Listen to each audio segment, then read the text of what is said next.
Le Conseil des ministres du jour a examiné et adopté un projet de décret portant conditions d'éligibilité et procédures d'accès au logement social au Burkina Faso.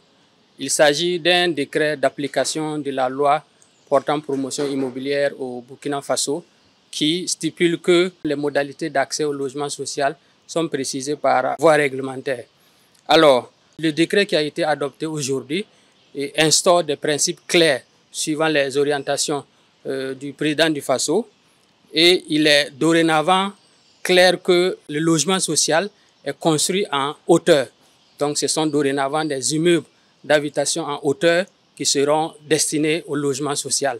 Les villas pavillonnaires ne seront qu'une exception dans la production des logements sociaux et seront autorisés après examen minutieux et approfondi.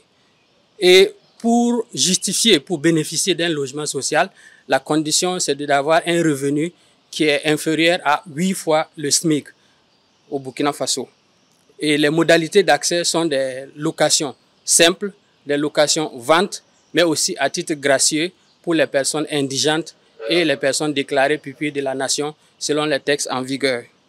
Et pour assurer la transparence et éviter surtout des multiples attributions des logements sociaux, une plateforme numérique sera élaborée et appliquée. Que ce soit les souscriptions, l'examen des dossiers d'attribution de ces logements sociaux se feront à travers une plateforme numérique qui est en cours de développement. Et pour les coûts de cession, les coûts de location de ces logements, un arrêté conjoint avec le ministre de l'Économie et des Finances sera adopté, sera pris par la suite et va préciser davantage donc les coûts de cession et également les conditions de cession de ces logements sociaux. Donc ce décret nous permet véritablement au niveau du ministère de pouvoir avancer, surtout dans l'examen, le traitement des dossiers de demande d'agrément des coopératives de logement social. Ces coopératives-là qui permettent aux citoyens de pouvoir se mettre en groupe et de bénéficier de l'accompagnement de l'État pour pouvoir construire des logements sociaux au profit de leurs membres.